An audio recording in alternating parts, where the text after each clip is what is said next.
Jeff Bezos ignores Meghan's harassing calls for lunch while hanging out with Serena Williams post-Oscars. An insider who attended the Oscars 2024 revealed on Blind Item that Meghan can't even get a phone call from the wealthy bookseller, but the former A-list athlete Serena Williams is probably having lunch with him right now because he and his significant other asked her over while hanging out last night. The wealthy bookseller here is said to be billionaire Jeff Bezos. In other words, Bezos won't take Meghan's calls, which means she's been calling him, and she wasn't at the Oscars. It seems that nobody's taking her calls anymore. Jeff's fiancée knows exactly what old Meghan is, and there's no way she'd invite her to any gathering. Hostesses are exceedingly careful about who they invite because a single bad guest can ruin your reputation for throwing a good party. No one wants the constant quarrelling couple, or a snoop unless it's dog, or a mooch or a sneak or a blabbermouth or a boor, because if word gets out that you have those types at a party, then the entertaining guests won't come.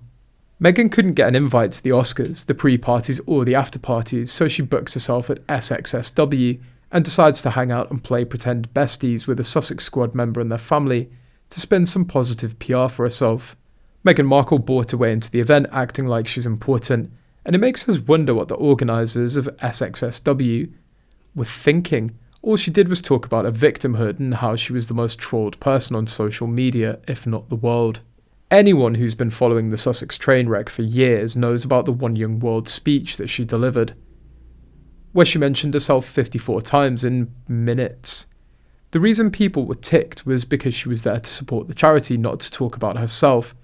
Her and Harry preach about service being universal, but the issue is they're telling other people to do the world while telling us all how to do it. The SXSW panel took place on, ironically, International Women's Day, Meghan's favourite annual holiday, where she has to remind everyone that she's a feminist and a mum to children no one ever sees. Should be renamed the Day of St. Meghan, though it gave us more content. It was fascinating to see how she held up on a panel of women who are more successful.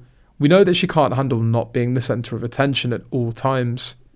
Meghan's inclusion in this SXSW panel shows her hypocrisy. She wants to lead with kindness, but there's blackness in her soul.